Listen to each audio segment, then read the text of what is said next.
Olá, pessoal, vamos seguindo aí. Na aula anterior, a gente citou algumas questões envolvendo aí os poluentes. Então, a gente falou sobre as relações que a gente tem no ambiente que acabam trazendo aí alguns prejuízos para a qualidade de vida. Então, a gente viu que existe uma complexidade muito grande aí nas relações que ocorrem entre os organismos e entre o organismo e ambiente.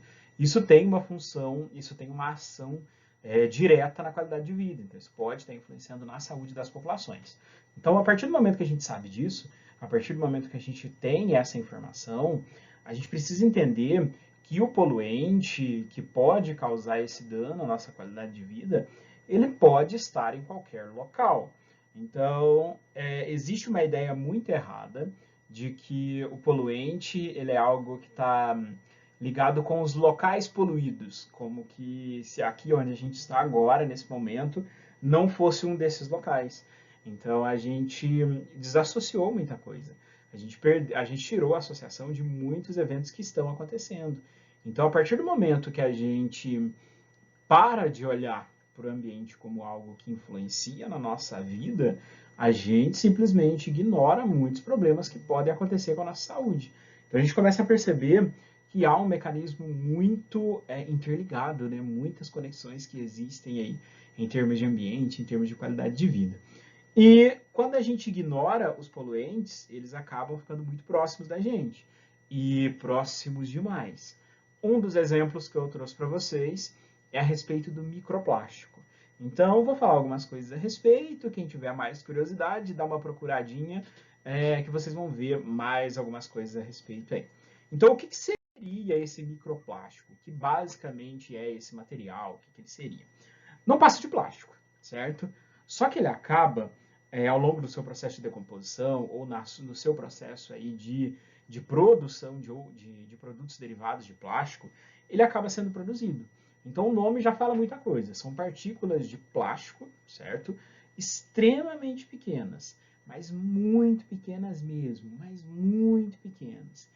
Tão pequenas que a gente tem hoje registro de microplástico conseguindo ultrapassar a membrana plasmática. Então, para quem não sabe, não tem a ligação com esse termo, a gente fala de. A gente tem células que compõem o nosso organismo. E essas células elas são revestidas por uma membrana, que é a membrana plasmática. E ela impede a entrada de substâncias, ela seleciona as substâncias que podem e não podem entrar nas células do nosso organismo. Só que o microplástico, ele é tão pequeno, mas tão pequeno, que ele consegue ultrapassar a membrana e atingir o interior da nossa célula. Mas, Edmar, o que ele causa? O que ele vai causar? Eu tenho muitas consequências, né? A gente vai ter muitas consequências que estão ligadas com o microplástico.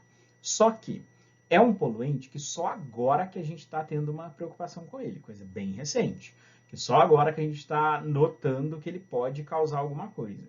Então, boa parte das consequências que a gente vai falar já já, elas são muito novas e a gente ainda não tem total certeza de qual a dimensão da ação desse poluente.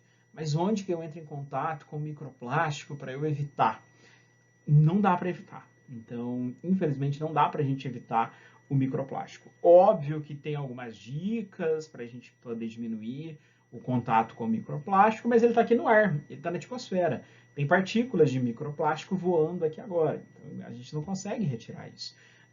Tecidos sintéticos, a todo momento, estão liberando partículas de microplástico. Então, tem o plástico se decompondo, liberando essas partículas. E isso tem uma ação direta com nossos tecidos. Lembra da bioacumulação? Aqui de novo. Então, a gente tem esse microplástico acumulando nos nossos tecidos, acumulando nos nossos órgãos e qual vai ser aí o efeito disso, o impacto disso a longo prazo, a gente necessariamente não sabe. Então a gente tem a utilização aí do microplástico em cosmético, produtos de higiene, as tintas, então todo esse material apresenta microplástico, certo? Ainda não existe uma legislação que fale, precisa falar que tem microplástico nessa embalagem. A gente ainda não tem muita coisa a respeito disso. Alguns produtos deixam bem claro, Da mesma forma que a gente tem um termo lá do transgênico, a gente tem um termo para o microplástico também. Mas não é tão difundido isso ainda não. A gente ainda não sabe muito bem quais são as consequências que podem acontecer. Mas algumas a gente já sabe. Um dos problemas do microplástico, a gente sabe que o contaminante é algo ruim. Não estou falando do microplástico agora, os contaminantes em geral, substâncias que poluem de uma forma geral. A gente sabe que isso é ruim. O microplástico ele tem uma tendência a se associar com o poluente de uma forma muito grande. É como se ele fosse um atrativo. Ele atrai o poluente, mais ou menos isso. Então ele auxilia no processo de bioacumulação. Ele ajuda a acumular mais e mais contaminantes nos tecidos. Então o microplástico ele acaba intensificando os eventos da bioacumulação.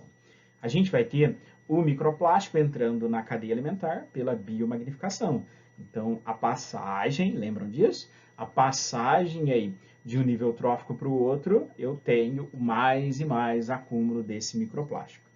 A gente vai ter um problema ligado com o crescimento de plantas, então ele pode influenciar o crescimento de plantas, justamente porque ele está alojado em tecidos, e isso pode dificultar as ações fisiológicas desse tecido, então posso ter problemas aí, prejuízos nos eventos de crescimento de plantas. Vou ter vários riscos para a saúde animal, em termos de composição de ovos, composição do esqueleto, composição de exoesqueleto para quem possui. Então, tem efeitos diretos aí na construção corpórea dos grupos de animais. Isso, obviamente, está ligado com a gente também. Vão prejudicar alguns probleminhas aí para a saúde humana. Isso é bem complicado, porque tecidos que acumulam, resíduos que acumulam aí o poluente, eles podem ter algum déficit de função. E isso a gente sabe que não é algo bom, né? Então, um tecido que para de funcionar, ou um tecido que perde função, ou que a função fica prejudicada, isso é um problema para a gente. Se for um tecido muito associado com algum órgão, complicado. A gente não consegue ter um controle desse material. Infelizmente, a gente não tem controle nenhum sobre esse material. A gente já tem muito registro de várias espécies que estão altamente contaminadas com microplástico, principalmente grupos marinhos. Então, os crustáceos marinhos, os peixes marinhos, aí, eles necessariamente apresentam uma quantidade, um acúmulo de microplástico muito grande, justamente pela quantidade de lixo que apresenta plástico que é lançado nos oceanos. Então, a degradação do plástico gera microplástico. Não é um poluente novo, a gente só está sabendo dele agora, certo? Não quer dizer que ele começou agora a ser produzido. Não, ele já está aí desde o início do plástico. Só que só agora que a gente começou a perceber que ele existe, que a gente está tendo ligação com ele.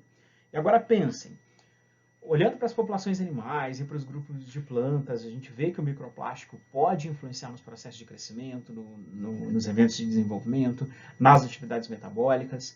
A gente já conseguiu isolar microplástico em placenta de gestante humano.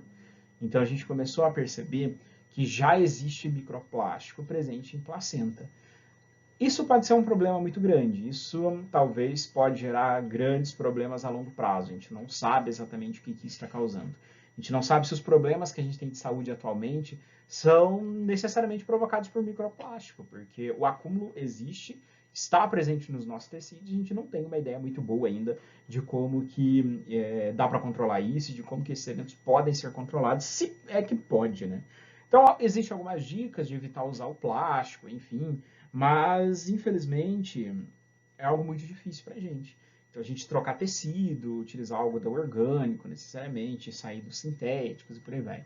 Então, procurar cosméticos e produtos de higiene que não utilizam plástico na composição. Então, tem muita coisa que dá para fazer, mas, mesmo assim, a gente não fica totalmente livre. A possibilidade de ter microplástico presente na água, no ar que a gente respira, é gigantesca. Ele está necessariamente ali. Mas é algo que a gente ainda não sabe muito bem quais vão ser as consequências. A gente sabe que tem influência e a gente sabe que está em contato com a gente necessariamente. Certinho? Até a próxima aula.